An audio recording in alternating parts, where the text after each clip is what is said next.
जब हनुमान से हारे शनि, चलिए जानते शनि के नाम से ही हर व्यक्ति डरने लगता है।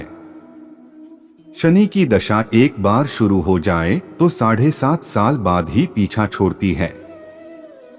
लेकिन हनुमान भक्तों को शनि से डरने की तनिक भी जरूरत नहीं।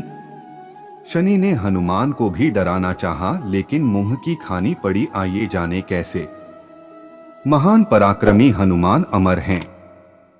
पवन पुत्र हनुमान रघुकुल के कुमारों के कहने से प्रतिदिन अपनी आत्मकथा का कोई भाग सुनाया करते थे। उन्होंने कहा कि मैं एक बार संध्या समय अपने आराध्य श्री राम का स्मरण करने लगा तो उसी समय ग्रहों में पाप ग्रह मंदगति सूर्य पुत्र शनि देव पधारे। वह अत्यंत कृष्ण वर्ण के भीषणाकार थे। वह अपना सिर प्रायः झुकाए रखते हैं। जिस पर अपनी दृष्टि डालते हैं वह अवश्य नष्ट हो जाता है।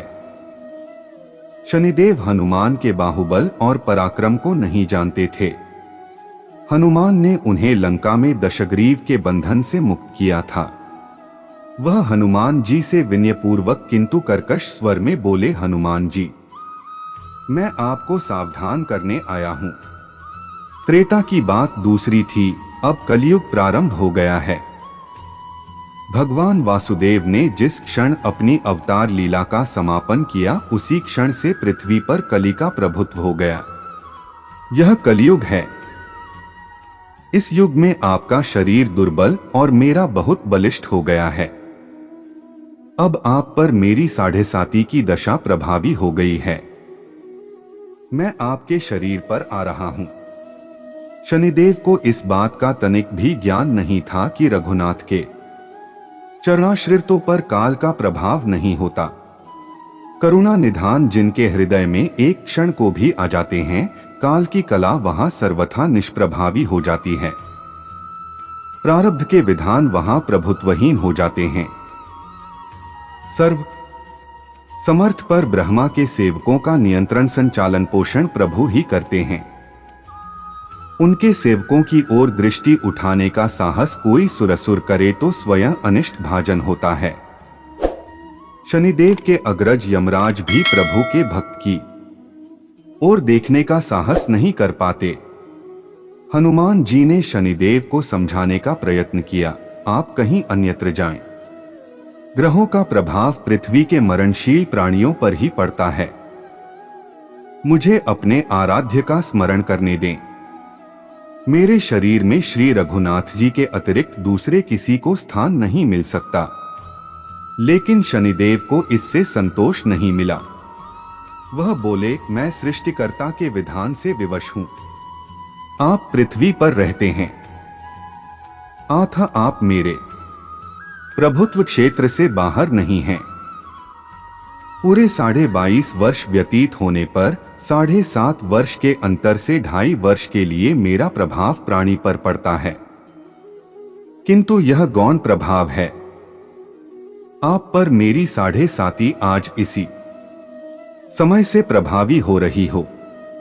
मैं आपके शरीर पर आ रहा हूं, इसे आप टाल नहीं सकते।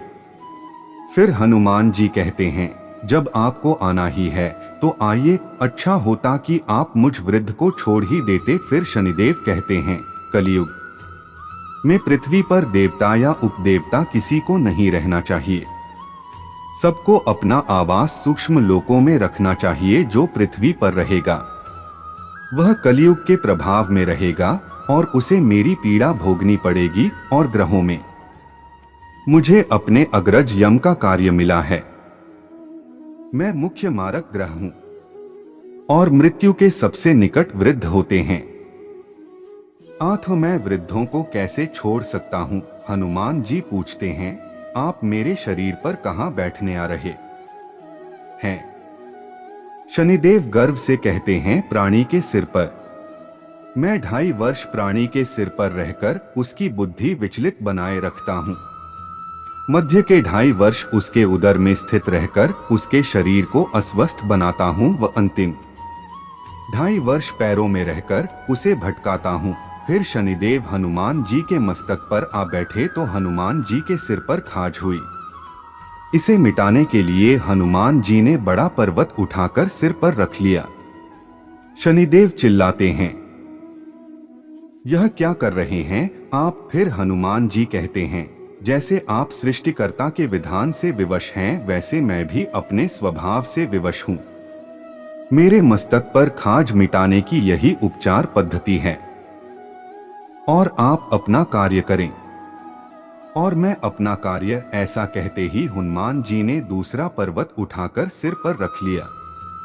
इस पर शनिदेव कहते हैं, आप इन्हें उतारिए, मैं संधि करने को तैयार हूं। उनके इतना कहते ही हनुमान जी ने तीसरा पर्वत उठाकर सिर पर रख लिया तो शनि देव चिल्लाकर कहते हैं, मैं अब आपके समीप नहीं आऊंगा।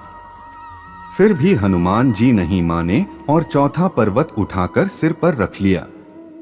शनिदेव फिर चिल्लाते हैं, पवन कुमार, त्राहि माम ताहि माम, रामदूत आंजनेयाय नमः। मैं उसको भी पीड़ित नहीं करूंगा जो आपका स्मरण करेगा। मुझे उतर जाने का अवसर दें।